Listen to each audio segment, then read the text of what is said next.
Everyone, আসসালামু আলাইকুম। I hope সবাই ভালো আছেন। আজকে একটা ভিন্ন রকম জায়গায় এসেছি। এই জায়গাটা হচ্ছে কানাইয়া বাজার। তো এখানে অনেকগুলো তাল গাছ দেখলাম। তো এই তাল গাছটা আমার কাছে দেখে খুব ভালো লাগলো। এই যে ঠিক দেখুন, এই যে তাল গাছগুলো রয়েছে। তো এগুলো একটু দেখবো এখন, সেটা একটু আপনাদের সাথে শেয়ার করবো। তো এই যে এখানে যে জায়গাগুলো রয়েছে, এটা কিন্তু বর্ষার সময় অনেকটা পানি থাকে। এই যে নৌকায় করে এখানে ঘোরা যায়। আর এই যে রাস্তাটা দেখছেন, এই সম্পূর্ণ রাস্তাটা জুড়ে হচ্ছে তাল গাছ লাগানো, প্রায় 500 তাল গাছের মতো লাগানো। হয়তোবা যখন এই পুরো তাল গাছগুলো হয়ে যাবে, তখন এখানে অনেক সুন্দর একটা প্রাকৃতিক দৃশ্য পাওয়া যাবে। তো একটু সামনের দিকে যাচ্ছি আর একটু দেখি যে জায়গাটা কেমন লাগছে।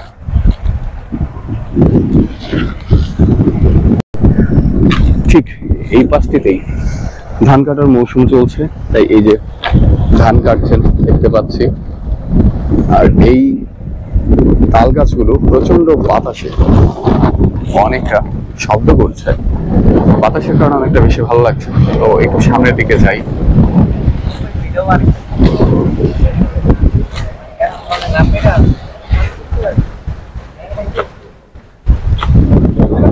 এই দিকটিতে মোটামুটি এক পাশে তাল গাছ রয়েছে, আরেক পাশে কিন্তু নাই। তো এখানে এভাবে বর্ষার সময় অনেকটা ভালো আড্ডা দেওয়া যায়। তো এই যে আমরা দেখতে পাচ্ছি এখানে। তারপর এই দিকগুলোতে বসার সুন্দর জায়গা রয়েছে। এখানে বসে কিন্তু অনেকটা বাতাস উপভোগ করা যাবে।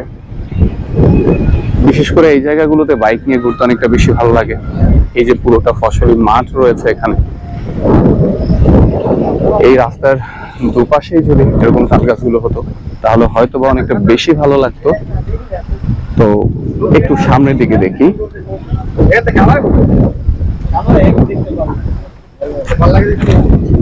এখানে কিছু কিছু তাল গাছগুলো অনেকটা বড় হয়ে গিয়েছে। আবার কিছু কিছু তাল গাছগুলো এই যে ছোট ছোট হচ্ছে। এই যে এই পাশেও গাছগুলো হচ্ছে। এই রাস্তাটা সোজা গিয়ে ভিতরটা অনেক সুন্দর। তবে এখানের পানিগুলো এখন ততটা ভালো লাগছে না, তবে বর্তমানে অনেকটা ভালো লাগছে। ভিউয়ার্স, এই যে এখন আমি এখানে রয়েছি, এটি মূলত গাজীপুরের মধ্যে পড়েছে, কানাইয়া বাজার। সো বর্ষার সময় যারা ঘুরতে পছন্দ করেন, তারা এই জায়গায় ঘুরতে আসতে পারেন। এই জন্য এই জায়গাটি আপনাদের মাঝে তুলে ধরার চেষ্টা করলাম। বেশি বড় আকারে করব না, কারণ আমার কাছে জায়গাটা এত ভালো লেগেছে। এত সুন্দর বাতাস, এই দেখতে পাচ্ছেন, বাতাসে মনে হচ্ছে আমি পড়ে যাচ্ছি। সো এই জায়গাটায় বসে এখন আড্ডা দিব আর কিছু ভালো সময় এনজয় করব। তো সাথে কিন্তু চিপস নিয়ে নিয়েছে। সো এটা খেতে খেতে এই বাতাসের সাথে সাথে ভালো সময়টুকু এনজয় করব। সো এই দিকটা একটু দেখাই। আমরা তো এতক্ষণ এই পাশটা দেখলাম, এই দিকটাই কিন্তু রয়েছে ধান ক্ষেত। পুরো এলাকা জুড়ে ধান ক্ষেত। এই যে খালটা রয়েছে, এই খালটার এই দিক দিয়ে গিয়ে এদিকে একটা খাল প্রবেশ করেছে, আর ওইদিকে আরেকটা এরিয়া চলে গিয়েছে। তো এই যে এই জায়গাগুলো কিন্তু অনেকটা সুন্দর হয়ে যাবে কিছুদিনের মধ্যেই, যখন এই গাছগুলো উপরে উঠে যাবে।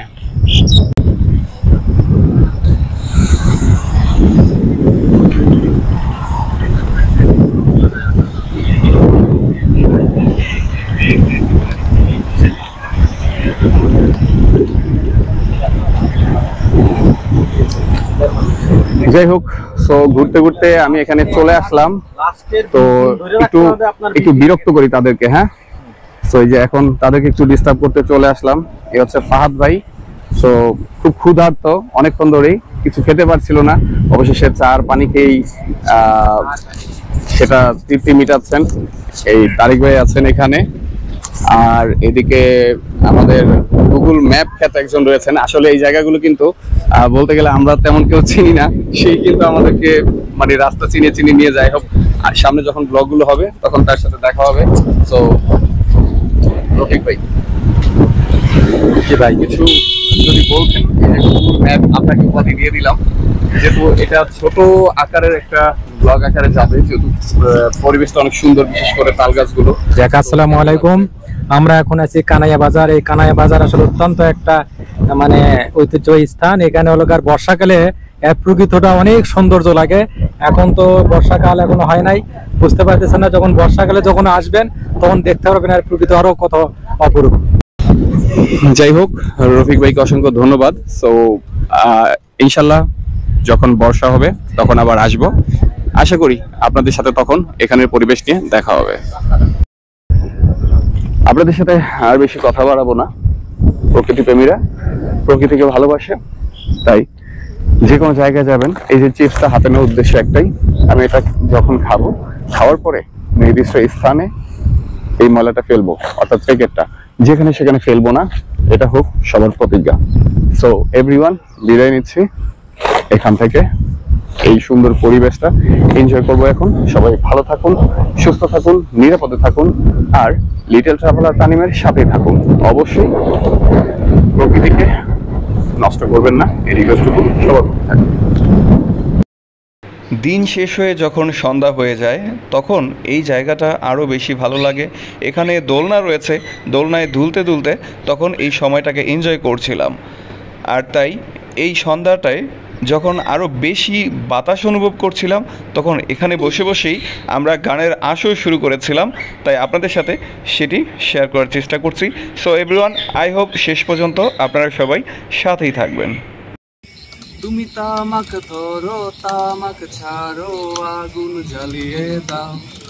তুমি তামাক ধরো, তামাক ছাড়ো, আগুন জ্বালিয়ে দাও। আগুন জ্বালালে উড়ে যাবে পাখি মনায়, আগুন জ্বালালে উড়ে যাবে পাখি।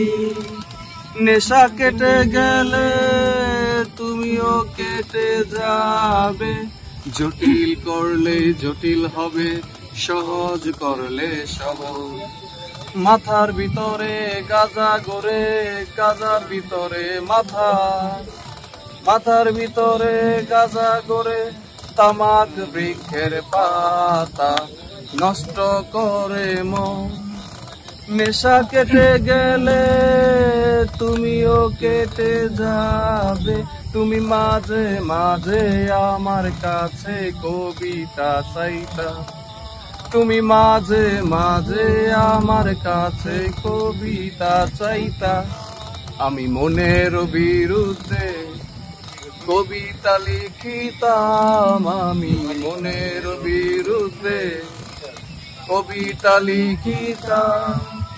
মনের বিরুদ্ধে কি কবিতা লেখা যায় রে? তামাক ধরো, তামাক ছাড়ো, আগুন জ্বালিয়ে দাও। তুমি তামাক ধরো, তামাক ছাড়ো, আগুন জ্বালিয়ে দাও। আগুন জ্বালালে উড়ে যাবে পাখি মনায়, আগুন জ্বালালে উড়ে যাবে পাখি। নেশা কেটে গেলে তুমিও কেটে যাবে। জটিল করলে জটিল হবে, সহজ করলে সহজ। মাথার ভিতরে গাজা ঘুরে, গাজার ভিতরে মাথা, মাথার ভিতরে গাজা গড়ে। তামাক বৃক্ষের পাতা নষ্ট করে মন। নেশা কেটে গেলে তুমিও কেটে যাবে। তুমি মাঝে মাঝে আমার কাছে আমারে চাইতা। তুমি মাঝে মাঝে আমার কাছে আমারে চাইতা। আমি মনের বিরুদ্ধে নিজের দিতাম রে। আমি মনের বিরুদ্ধে নিজের দিতাম রে। মনের বিরুদ্ধে কি নিজের দেওয়া যায় রে? তামাক ধরো, তামাক ছাড়ো, আগুন জ্বালিয়ে দাও। তুমি তামাক ধরো, তামাক ছাড়ো, আগুন জ্বালিয়ে দাও। আগুন জ্বালালে উড়ে যাবে পাখি মনায়, আগুন জ্বালালে উড়ে যাবে পাখি। নেশা কেটে গেলে তুমি তুমিও কেটে যাবে। জটিল করলে জটিল হবে, সহজ করলে সহজ। মাথার ভিতরে গাজা গোরে, গাজার ভিতরে মাথা, মাথার ভিতরে গাজা গোরে, তামাক বৃক্ষের পাতা নষ্ট করে মন।